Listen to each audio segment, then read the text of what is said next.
foi uma localidade que praticamente surgiu nos anos de 1980, 1981. Naquele período, algumas famílias se estabeleceram na localidade. Conta-se que José de Melo e outras famílias, e um tal de Aleluia, né, passaram a residir, a se estabelecer. E naquele período surgiu a ideia de que Cupira tivesse uma capela. Essa ideia foi do seu Aleluia, porque o povo muito religioso e sempre tem, na verdade, essas ideias de ter uma capela para ali poder praticar as suas orações.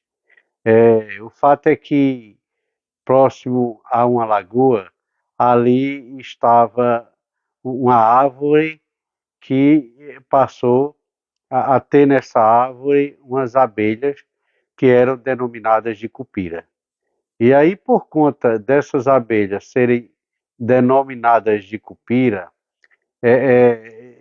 passou a se chamar a localidade também de Cupira, em detrimento das abelhas. Porque até então não era Cupira, era chamada de Tabuleiro e pertencia ao município de Panelas.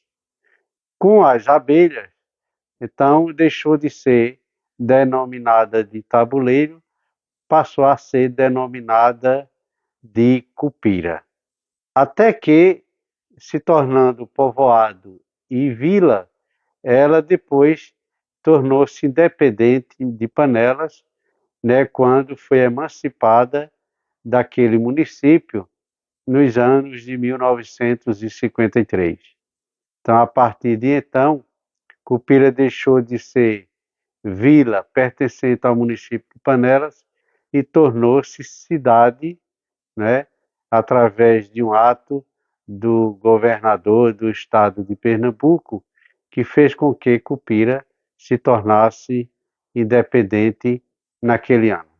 Hoje Cupira está uma cidade progressista, uma cidade com aproximadamente 30 mil habitantes e já solidificada, mas teve a sua história, né, mediante esse relato, até porque era um local de fácil acesso, era um local onde as pessoas passavam bastante, gostavam do espaço, gostavam do lugar, e aí foram também morando, né, residindo, porque o lugar como é ainda hoje é bem gostoso de ficar, é bem gostoso de morar, é bem agradável, tanto no clima quanto na aceitação populacional.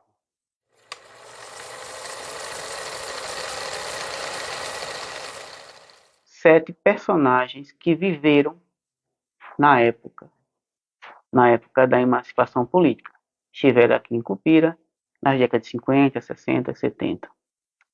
Destes 7 personagens, eu escolhi para falar em especial sobre 3 personagens distintos que conviveram entre si desde a época da emancipação, da década de 50, e estiveram em Cupira nesses primeiros passos como cidade.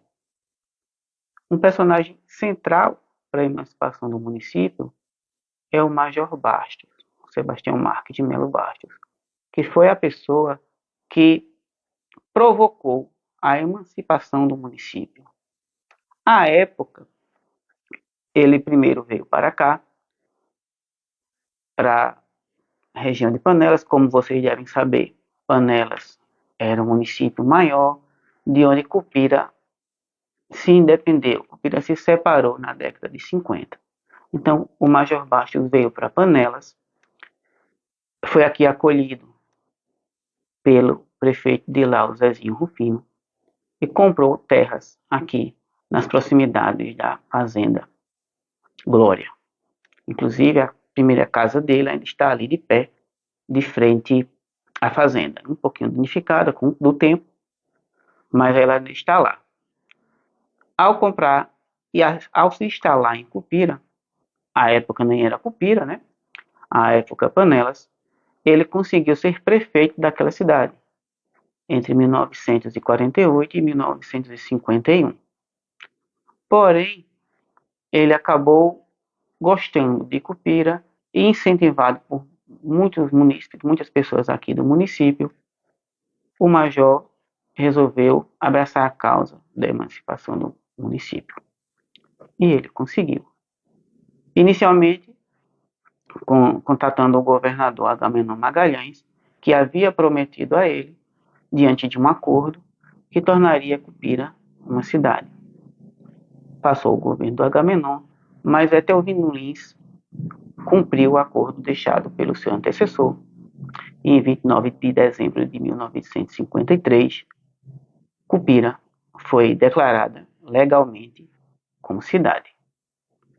É época de muitas festas, e onde introduzirei também a outra personagem central dessa história, a professora Nida, que à época, a professora Lenildes Moura Silva. À época, a professora Nida era uma aluna da primeira escola aqui do município, que se situava onde hoje é o PSF Glória. Ali tinha uma escola que ela diz com uma lembrança muito forte de que Cupira, antes disso, era bastante dependente de Panelas. O que tinha que se resolver em Cupira tinha que ir para Panelas, se era um título de eleitor, se era um casamento, se era um batizado. E as pessoas de Cupira se sentiam ruins, elas não gostavam dessa dependência. E quando aconteceu a emancipação, houve muitas festas, muitos fogos, foi uma alegria. Ela até disse assim: Cupira se libertou de Panelas, saímos da escravidão. Inclusive, ela utilizou essa palavra.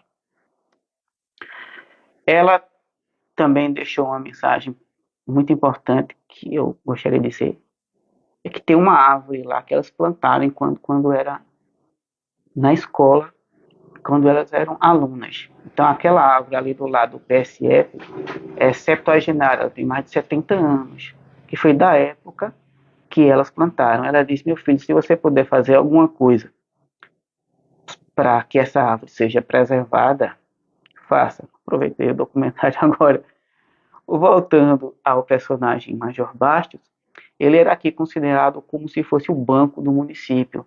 As pessoas com quem a gente conversou sobre dizia que ele emprestava dinheiro às pessoas e não cobrava juros, e era de fato, para essas pessoas, um benfeitor.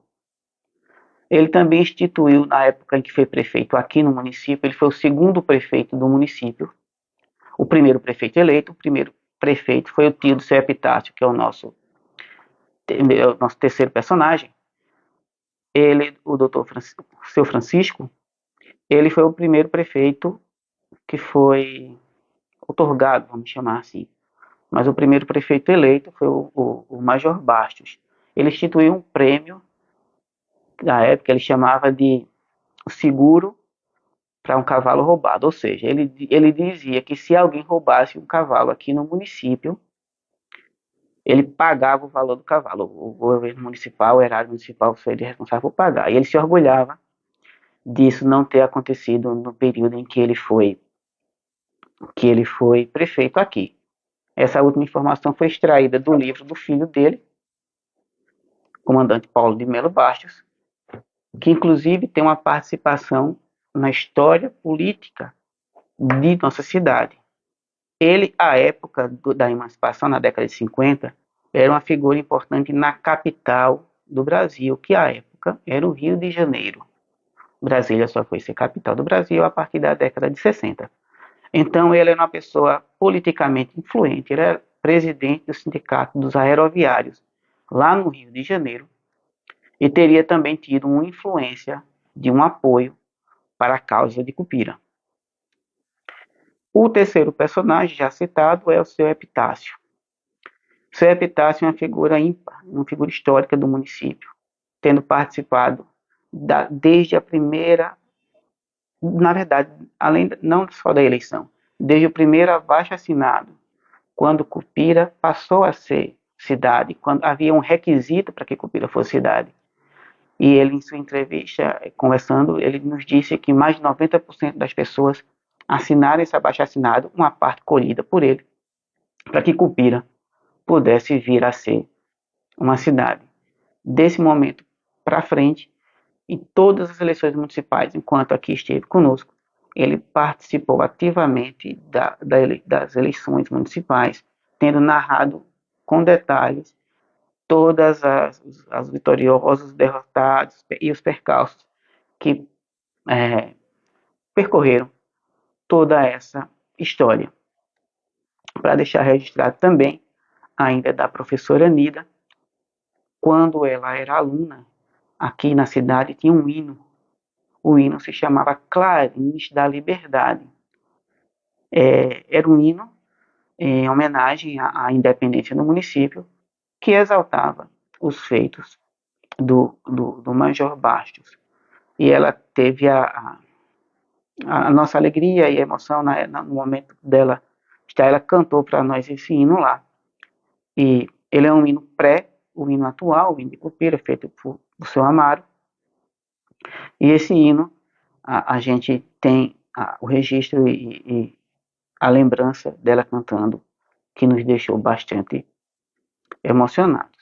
Evidentemente que esse é um breve diálogo sobre apenas 3 personagens marcantes na história do município, marcantes porque de seus diferentes olhares, um político, de uma pessoa, de um fazendeiro que virou prefeito e que foi um benfeitor para a cidade em seu momento histórico, e uma aluna que foi professora durante muitos anos, tendo ensinado a dezenas, centenas e até talvez milhares de pessoas aqui no município. Esses 3 personagens, a meu sentir, eles fazem a história do nosso município.